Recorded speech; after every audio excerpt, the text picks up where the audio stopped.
The universe, nature, the planets is created by God. So when we think the universe, that's like looking at a painting and having the painter be like right here, and then you have the painting here, and you're looking at the painting, you're like, this is a really nice painting. And he's like, thank you. Yeah, I painted it. And you're like, thank you, painting. You're such a nice painting. What? You're gonna say to the painter, like, you did a really good job. You're not gonna thank the painting. That's like thanking the universe when you should just be thanking God.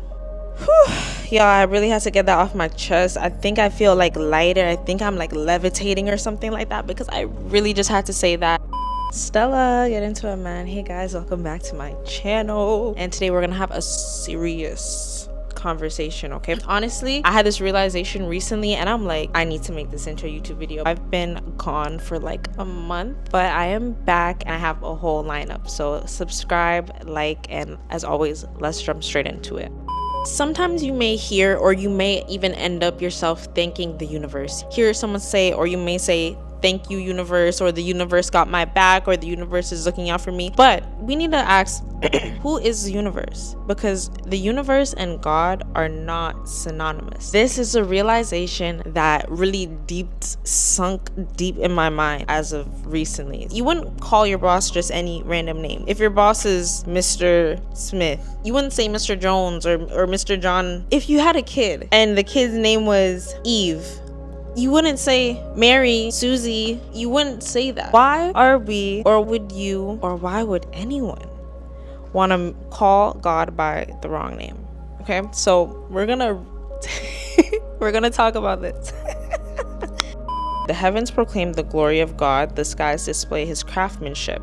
The skies, the heavens show us God's work, evidence to show us things like the number sequence in nature and stuff like that. But basically, nature shows us the craftsmanship of God. Like, they show us his artistry. Romans 1 verse 20, for since the creation of the world, God's invisible qualities, his eternal power and divine nature has been clearly seen, being understood from what has been made, so that people are without excuse. You don't have an excuse because you could look out and see nature, right? When people think the universe, when people think the skies, the stars, is something that God has created. So instead of thinking what God has created, we need to just thank God himself. You still might be like, but it could be God, like everything is God. No, okay, yes, but in that second verse that I read, when it says that his invisible qualities show his divine nature and his eternal power, if God's power is eternal means for like forever, is never ending. These qualities that he's showing us so that people are without excuse, whatever he creates has to reflect his eternal power and divine nature, which is the universe. The universe is never ending. We're just a little galaxy. Maybe I shouldn't have even said little, because it's not little, it's big for real. In this big galaxy, it's a big galaxy. The universe has to display this, and that's why the universe is like never ending. You see how long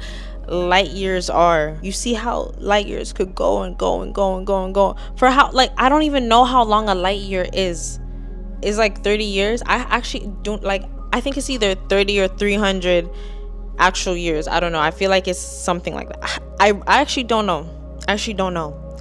We can't get to the bottom of this universe. We could barely get to the moon. Like, did y'all really get to the moon? So his power is eternal, never ending. He created this eternal, never ending, expanding universe that we can't get to the bottom of. Looking at a light bulb and the light is illuminating your room and you're like, thank you, light, thank you. It's coming from the light bulb. The universe, nature, the planets is created by God. So when we think the universe, that's like looking at a painting and having the painter be like right here, and then you have the painting here, and you're looking at the painting, you're like, this is a really nice painting. And he's like, thank you. Yeah, I painted it. And you're like, thank you, painting. You're such a nice painting. What? You're gonna say to the painter, like, oh, thank you, like you did a really good job. You're not gonna thank the painting. That's like thanking the universe when you should just be thanking God. Whew. Yeah, I really had to get that off my chest. I think I feel like lighter. I think I'm like levitating or something like that, because I really just had to say that. Be appreciative, be grateful for the nature, the beauty in nature, the universe, things coinciding in the universe, but understand where that's coming from. It's not coming from the universe itself, it's coming from God. Sometimes it could be accommodating to be like, God, the universe, or whatever, like when you're talking to people, but no, like if you believe, why are we The devil wants you to water down the name. The devil wants people to forget about it, because the devil knows. So call God by his name. But yeah, Stella, get into it, man. Don't forget to like, comment, and subscribe, and have an amazing day.